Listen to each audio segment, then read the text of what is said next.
옆에 분들과 우리 서로에게 지팡이가 됩시다. 서로에게 지팡이가 됩시다. 인사 나눕시다. 네, 지금 유럽과 아메리카에서는 유럽 축구 선수권 대회와 코파 아메리카 대회가 열리고 있습니다. 제가 축구 얘기를 많이 해서 죄송한데요. 오늘은 좀 저희 본문하고 많이 연결이 돼서 특별히 제가 좀 인용을 하니까 양해해 주시기를 바랍니다. 축구 얘기를 할 때 승리를 위해서 갖추어야 할 요건들이 여러 가지가 있는데 많이 중요한 것이 뭐냐 그러면요. 좋은 감독을 선임해야 됩니다. 좋은 감독을 찾아야 합니다. 선수들이 아무리 좋아도 감독이 좋지 않으면 우승을 넘보는 팀이 되기가 어렵죠. 지금 전 세계 클럽들에서 가장 선호하고 있는 감독이 2명이 있어요.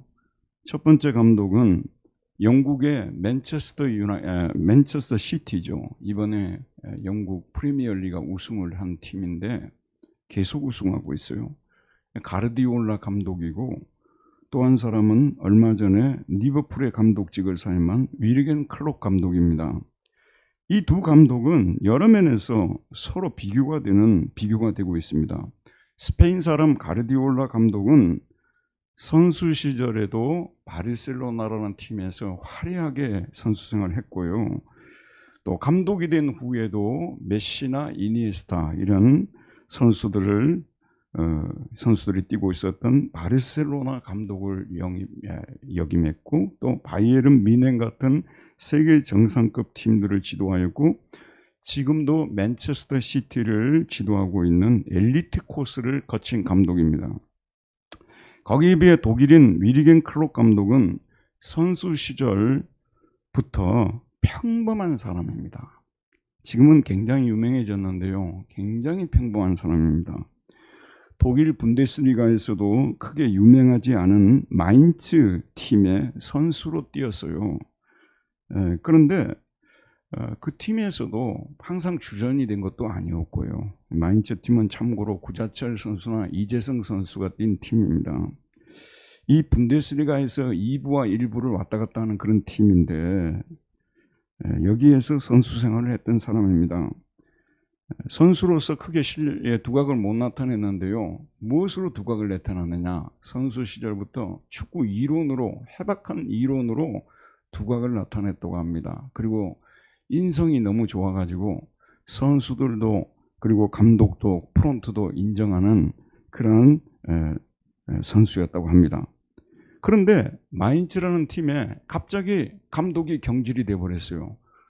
감독을 구해야 되겠는데 적절한 감독이 없어 찾다가 결국은 이 당시 선수였던 이 마인츠 선수였던 클롭을 스카우트해가지고 클롭을 그 자리에 감독으로 앉힌 거예요. 파격적인 그런 결정을 하게 된 것입니다.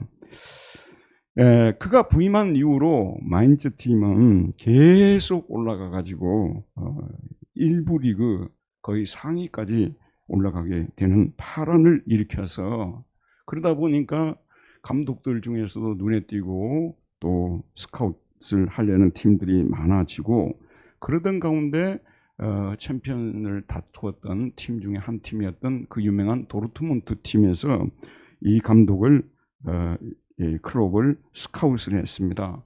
여기 가가지고 분데스리가 우승도 시키고 챔피언스리그 준우승까지 시키는 또 이렇게 업적을 쌓다 보니까 영국의 명문 클럽인 리버풀이 이 감독을 주시하고 있다가 스카웃을 하고 리버풀로 옮긴 후에 몇 년 동안 성적이 아주 좋았습니다. 그래서 프리미어리그 우승도 하고 챔피언스리그 우승, 준우승까지 한 그런 놀라운 이렇게 결과를 가져왔습니다.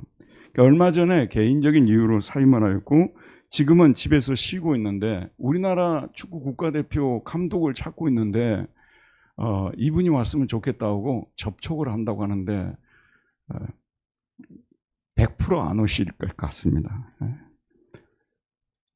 제가 말씀드리고자 하는 것은요, 위르겐 클롭 감독의 성공에 숨겨진 그 비밀을 제가 말씀을 드리고 있습니다.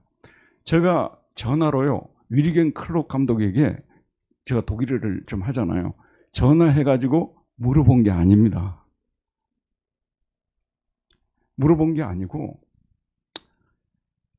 SNS 활동을 제가 좀 하는데 월드컵 같은 그런 경기가 있으면 축구 칼럼을 제가 간단하게 올리는데 생각보다 팬이 많아졌어요. 그 중에 스포츠 멘탈 트레이너를 하고 있는 분이 저하고 친구가 되었는데 그분이 저한테 어느 날 책을 2권 보내주신 거예요. 근데 무명으로 그냥 이름도 안 밝히고 보냈는데 보니까 그분이 보내신 것 같아요. 그게 뭐냐면 위리겐 클롭의 자서전이에요. 제가 이제 이 자서전을 쭉 읽어봤는데 사람들에게 알려지지 않은 얘기를 거기서 하고 있더라고요. 오늘 지금 제가 얘기하려는 것이 바로 이 부분입니다. 이 부분인데 들어보시기 바랍니다.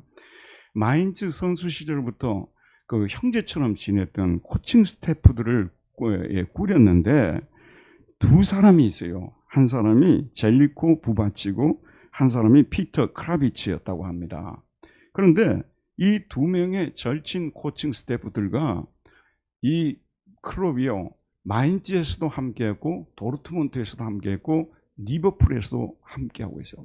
너무 이게 잘 맞으니까 시기를 해가지고 코치를 스카웃을 해가려고는 해프닝이 일어나고 할 정도로 이 2 코치들도 뛰어난 사람들이었습니다.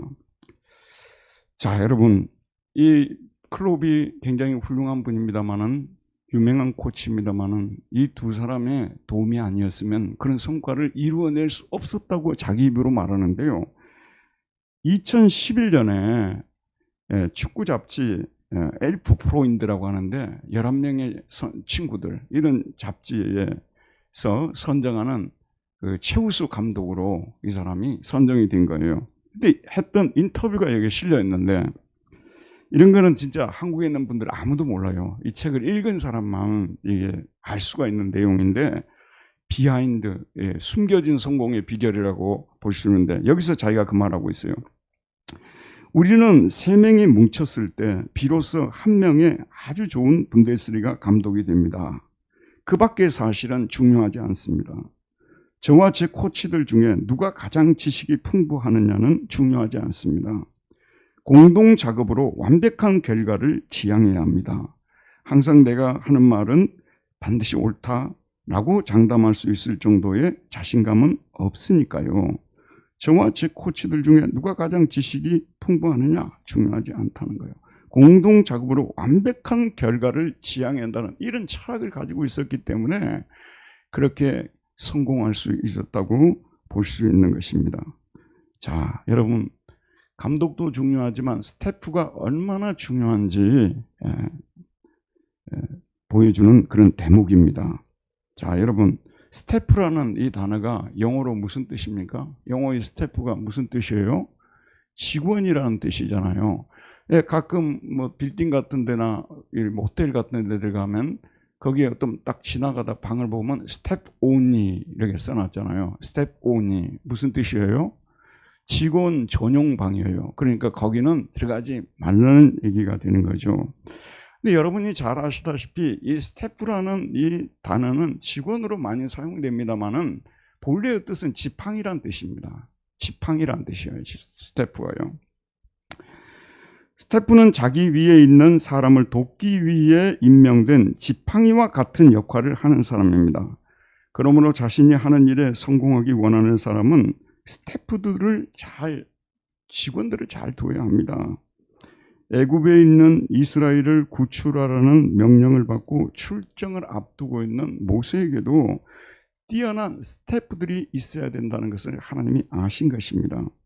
여러분, 오늘 모세와 하나님과 나누는 대화를 보게 되면 모세가 애굽에 있는 고생하고 있는 이스라엘을 구출하라는 하나님의 명령을 받았을 때요, 안 가려고 가능한 변명을 하고 이유를 내서 안 가려고 했던 사람입니다. 그런데 하나님께서는 든든한 코칭 스태프를 붙여줄 테니까 그 지팡이들을 의지하고 그 지팡이를 의지하고 애굽으로 들어가서 이스라엘 백성들을 건져내라고 말하고 있습니다.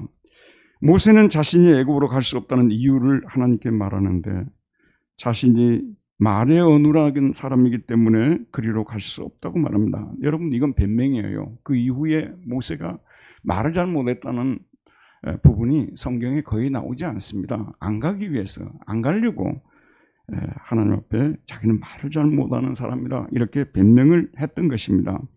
자, 그러자 하나님께서는 모세에게 내 형 아론을 내 스텝으로 붙여주겠다고 말씀하시는데, 자, 우리 4장 10절에서 16절을 한번 보면서 말씀을 듣도록 합시다.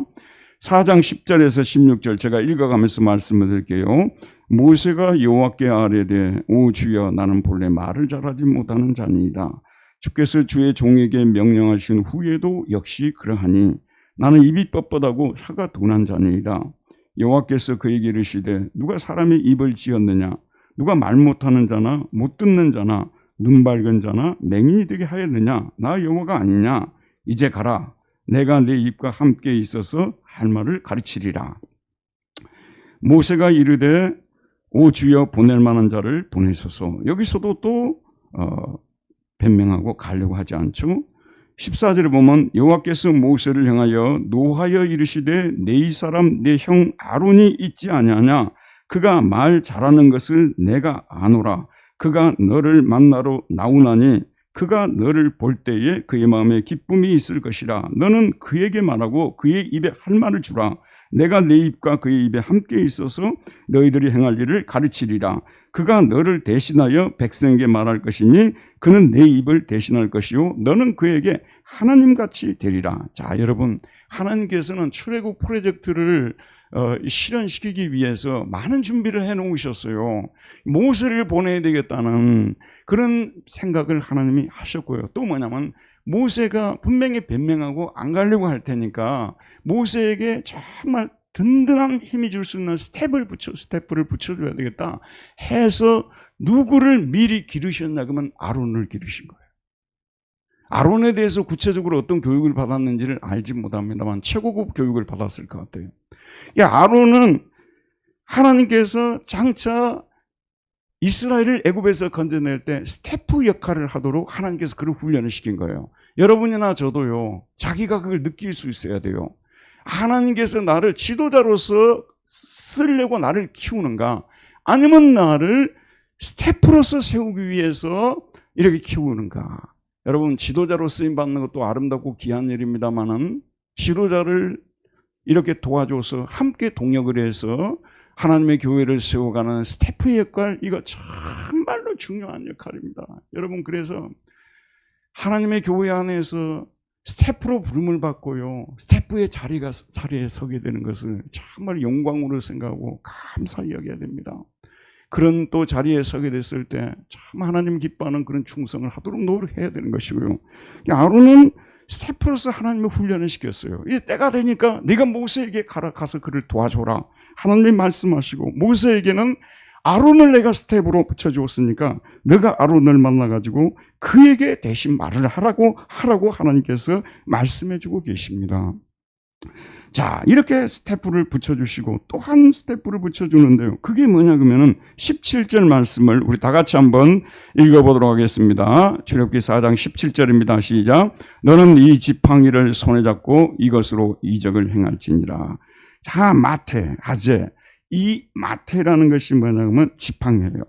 이 지팡이를 하나님께서 손에 잡고 이것으로 이적을 행하라고 말씀하고 있는데, 하나님께서 붙여주신 두 번째 스태프가 뭐냐면 지팡이입니다. 자, 여러분, 학자들이 의견이 분분합니다. 이 지팡이가 하나님께서 하늘에서 떨어뜨려 주신 지팡이인가, 아니면 모세가 평소 때 양을 치기 위해서 들고 다녔던 지팡이인가, 논쟁이 많아요. 근데 결론이 뭐냐 그러면, 좀 더 유력한 학설이 뭐냐 그러면요, 하나님이 위에서 던져주신 지팡이가 아니라 모세가 평소에 들고 다닌 지팡이예요. 그 지팡이. 자, 이 지팡이는 모세가 평소에 들고 다니는, 양을 치기 위해서 들고 다니는 지팡이라는 거죠. 따라서 이 지팡이는 요술 지팡이가 아닙니다. 요술을 부리는 지팡이가 아니에요. 중요한 것은 이 지팡이를 가지고 하나님의 뜻을 행하려 할 때 이 지팡이를 통해서 이적이 나타난다는 거예요. 이게 중요한 포인트입니다. 하나님이 그와 함께 하시면 그의 손에 들려있는 나무 지팡이는 하나님의 지팡이가 되고 능력의 지팡이로 변화된다는 말씀입니다. 그러므로 여기서 말하는 하나님의 지팡이는 하나님의 능력을 상징합니다. 하나님의 능력하게 되면 떠오르는 분이 누구십니까? 성령님이십니다. 하나님께서는 모세의 스태프로서 아론을 보내시고 또 누구를 보내시는 거예요? 성령님을 보내주시는 것입니다. 자, 이제 이 성령이 함께 하시면은 또 아론이 그를 도와준다면 그가 출애굽 이스라엘을 애굽에서 건져내는 이 사명을 감당할 수 있는 거예요. 여러분이 본래 지팡이라는 것은 무슨 기능을 하냐면요, 광야에서는 이 목자가 양들을 모을 때 지팡이를 가지고 모으는데 이 풀이 독초인지 아니면 먹을 수 있는 풀인지 그걸로 감별을 한다고 그래요.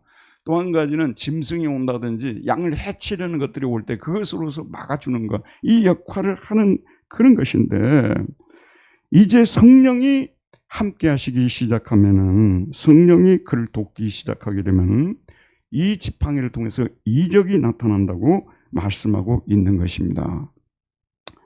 자, 이제 성령이 모세와 함께해서 그가 어디에 가서 무엇을 하든지 그를 도와주는 거예요. 그가 지혜가 부족할 때 지혜를 주시고, 용기가 부족할 때 용기를 주시고, 적들이 나타나서 그를 해치려고 할 때 지팡이를 내밀게 되면 이적이 나타나서 그들을 물리쳐 주시고, 이와 같은 일이 일어난다고 말씀하고 있습니다. 그래서 모세는 애굽에서 이스라엘을 구출하는 데 있어서 지팡이를 의지했는데, 이 지팡이를 의지했다는 말이 성령을 의지했다는 말씀이 되는 것입니다. 성령님을 강하게 의지하게 된 거예요. 그런데 여러분, 이 출애굽기, 이스라엘이 애굽에서 나오는 과정을 기록해 놓은 출애굽기를 보게 되면 성령에 대한 말씀이 나오지 않습니다. 성령이 그들을 이끌어 줬고 성령이 모세를 도와주었다는 말씀이 나오지 않습니다. 그런데 하나님께서 그래서 이 출애굽기 읽을 때 이게 무슨 지팡이가 요술을 부려서 마술 지팡이가 돼서 그들이 나왔을까 오해할 수 있기 때문에, 이 지팡이는 성령을 상징하고 그들을 실제로 이끌고 나오신 분은 성령님이라는 것을 알려주시기 위해서 지난번에 제가 한번 설교했던 이사야를 통해서 말씀을 주신 거예요. 이사야 63장 11절에서 14절에 보면, 백성이 옛적 모세의 때를 기억하여 이르되 백성과 양떼의 목자를 바다에서 올라오게 하신 이가 이제 어디 계시냐? 그들 가운데 성령을 두신 이가 이제 어디 계시냐? 그들 가운데 성령을 두셨다고 분명히 말씀하고 있어요. 그러니까 이스라엘에게 하나님이 성령을 보내서 성령이 그들로 이끌게 하셨다는 겁니다. 그의 영광의 팔이 모세의 오른손을 이끄시며 그의 이름을 영원하게 하려 하사 그들 앞에서 물을 갈라지게 하시고 그들을 기품으로 인도하시되 광야에 있는 말같이 넘어지지 않게 하신 이가 이제 어디 계시냐? 여호와의 영이 그들을 골짜기로 내려가는 가축같이 편히 쉬게 하셔도다. 주께서 이와 같이 주의 백성을 인도하사 이름을 영화롭게 하셨나이다 하였느니라. 여호와의 영이 그들 앞에서 물을 갈라지게 하시고 그들을 기품으로 인도하시고 광야에 있는 말같이 넘어지지 않게 하시고 그들을 골짜기로 내려가는 가축같이 쉬게 하셨다. 분명히 그들을 인도한 분은 성령님이라고 말씀하고 있어요. 자, 여러분, 이 하나님께서 그 이스라엘을 애굽에서 건져내라고 하시면서 두 스태프, 아까 클로백에 두 스태프가 있었다고 하는데 첫 번째 스텝은 아론이고요. 그 다음에 두 번째 스태프는 성령님을 보내주셔서 모세를 돕게 해서 그들을 이끌어냈다는 말씀이 되는 것입니다. 또 한 가지 우리가 생각해 보게 될 것은, 모세가 어느 날 집에 있다가 좀 심심하니까 나일강변을 이렇게 걸어가다가 이 지팡이를 가지고 나일강변에 톡 이렇게 한번 대보는 거예요. 피가 되라고 이렇게 한 거예요. 모세가 자기가 가다가 혼자서 지팡이를 가지고 툭 한번 이렇게 물에다 쳐보는 거예요. 피가 되라고, 피로 변하라고. 변했겠어요? 변하지 않겠어요? 여러분, 이걸 잘 들어야 됩니다. 하나님께서 모세를 보내주시고 성령을 스태프로 보내주신 목적은요, 하나님이 누구신 줄을 알려주기 위해서예요. 그들로 하나님이 누구신 줄을 알려주도록 하기 위해서 이 아론도 보내시고 성령님도 보내신 것입니다. 그렇기 때문에 잘 들으세요, 여러분. 모세가 이 지팡이를 들고 하나님의 뜻을 명령을 행하려고 낼 때 하나님이 내 지팡이를 내밀어라 홍해가 갈라지리라. 그럴 때 지팡이를 낼 때 이것이 역사가 일어나게 되는 거지, 하나님이 명령도 하지 않았는데 자기가 혼자 홍해에 갈라지라고 해도 안 갈라진다는 그런 말씀이에요. 여러분, 성령님은 우리가 원하는 대로 성령님 나에게 뭐 이런 일 좀 해주세요, 저런 일 좀 해주세요, 아무리 해도 안 도와주십니다, 여러분. 그러나 반대로 잘 들으세요, 여러분. 우리가 하나님께서 기뻐하시는 일, 명령하신 일을 행하기 위해서 성령님께 도움을 요청하게 되면 성령님께서는 우리가 생각하는 것까지도 아시고 우리를 도와주는 역사가 일어나게 되는 것입니다. 하나님께서는 저와 여러분을 도와주시기 위해서 성령님을 보내셨기 때문에 지난번에 말씀드렸듯이 성령님의 별명이 뭐예요? 성령님의 별명이 뭐라고요? 보혜사, 보호할 보자, 그 다음에 은혜의 은자, 스승사자예요. 은혜로 보호해 주시는 스승이라고 말하고 있지 않습니까? 히라브로는 파라클레토스인데 내 옆에 나를 돕기 위해서 내 옆으로 오신 분이라는 거죠. 위로자, 변호자, 뭐 이렇게 번역할 수 있지 않습니까? 성령을 보내주신 목적은 우리 하나님께서 우리를, 들어보세요 여러분, 우리를 예수 그리스도를 통해서 구원해 주시기를 기뻐하십니다. 아멘. 그런데 하나님은 우리를 구원해 주시고 그냥 그대로 살다가 천국 오라고 하신 분이 절대 아닌데, 아주 일부의 성도들이 그렇게 생각하는 분들이 계세요. 하나님이 우리를 구원해 주실 때는 뭔것을 위한 구원이에요. 뭔것으로부터의 구원은 뭔것을 위한 구원입니다. 우리로 하여금 하나님의 뜻을 행하며 살도록, 하나님께서 맡겨주신 일을 하면서 살도록, 말하자면 사명을 주시기 위해서 우리를 구원해 주신 것입니다. 아멘. 저와 여러분들은 모두 사명을 가진 사람들, 하나님께서 우리에게 뭔가라도 맡겨주신 분들이고, 그런 일을 하고자 할 때 하나님께서 우리를 도와주시는 것입니다. 성령이 우리와 함께 하시기 시작하는 거예요. 좀 여러분 들을 때 약간 좀 꺼리낌이 좀 이렇게 불편함이 있더라도 불편한 진실을 들으시길 바랍니다. 이거는 저 자신이 판단한 바고요, 양심이 있는 신앙인들이라면 다 동의할 수밖에 없는 내용인데요. 여러분, 우리가 사명을 받아서 주님께 충성하지만 주님께 인도받을 생각도 하지 마세요. 하나님께서 우리를 도와준다고요? 아무것도 도와주는 것이 없어요. 자기가 스스로 또한 도움을 받고 살아간다고 착각을 하고 있는 거지, 우리가 뭔가 주님을 위해서 살고자 했을 때 하나님께서 성령을 통해서 우리를 도와주시는 것입니다. 정말로 생각지도 않은 것까지도 터치해 주시고 세밀한 것까지도 도와주시는 그런 체험을 정말 많이 하는데, 오늘 현대교회가 비대해지고요, 또 너무 큰 교회들이 많이 생겨나면서 많은 사람들이 사명이 없이 교회만 다니는 분들이 생겨나는 거예요. 근데 이런 분들에게 안타까운 것이 뭐냐면, 이런 식으로 살면 하나님께서 도와주는 것이 아무것도 없어요. 하나님께서 도와주신다고요? 자기가 스스로 속고 있는 거 도와주는 게 없어요, 여러분. 그런데 하나님께 도움도 받지 못하고 하나님의 능력도 체험하지 못하는데 뭐 그렇게 신앙생활이 재미있을 수 있냐 그 말이죠. 재미없어요. 그런데 그냥 그것이 신앙이라고 믿고 가자고 밀고 나갈 뿐이에요. 여러분, 그러면 안 돼요. 지금부터라도 우리가 작은 일이라도 하나님께서 내게 맡겨주신 일이 무엇인가를 생각하고 그 사명을 수행하기 위해서, 하나님, 저는 모세와 같이 어마어마한 일들은 하지 못합니다. 그래도 저는 분당두레교회에서 작은 일이라도 저에게 맡겨주신 일을 충실하게 감당하겠습니다. 저희 교회에서도 한 80이 좀 넘으신 분들은요, 건강이 약하기 때문에 교회 일 많이 힘쓰지 못합니다. 그러면 이분들은 교회에 아무 일도 못하는 겁니까? 천만의 말씀입니다. 잘 들으세요, 여러분. 우리가 주를 위해서 교회 일을 할 때요, 제일 중요한 일이 무슨 일이냐면 예배에 참여하는 일입니다. 건강이 여러분 너무 어려우셔가지고 더 이상 교회 나오지 못할 때가 될 때까지는요, 적어도 주일이라도 건강이 좋지 않아도 한 번이라도 나와서 예배드리는, 이것이 주님의 큰 일을 하는 겁니다. 그런 마음을 가지고요, 토요일부터 준비하시는 우리 교회 성도님들이 계시거든요. 하나님께서 그러면 그런 마음을 가지셨기 때문에 힘을 주신 거예요. 그래서 그렇게도 건강이 좋지 않지만 이렇게 주님 앞에 나와서 예배를 드리고 있는 거 아니겠습니까? 우리 연세 드신 분들은요, 다른 것보다도 열심히 교회 예배에 참여한다. 새벽에도 나와서 기도하시는 분들이 여러분이 계시거든요. 많은 일들을 교회에서 하지 않는다 하더라도 교회에 나와서 예배 시간에 기도할 때 오늘도 일부 예배 때 새로운 성도님 한 분이 예배에 참여하셨어요. 누군지를 제가 잘 모르겠어요. 방문객이신지 새로 나오신 분이신지 모르지만 가능한 교인들이 좀 더 많이 와서 앉아 있을 때 그 사람들이 숨어서 예배 드리는 거 아니겠어요? 텅 비어 있는데 어떻게 예배를 드릴 수 있겠습니까? 그래서 우리가 하는 일 중에서 제일 중요한 일이 예배 시간에 예배에 참여하는 일입니다. 자, 우리 옆 사람과 예배에 열심히 참여합시다. 인사 한번 나눕시다. 예배에 열심히 참여합시다. 제가 이렇게 여러분에게 말씀을 전해줘도요, 어차피 순종 안 하면, 어차피 대표가 되려면 누구누구라고 하는데 말이 요즘 유행이잖아요. 어차피 목사님이 100번, 1000번 설교해도 저는 저 방식대로 예수 믿겠습니다.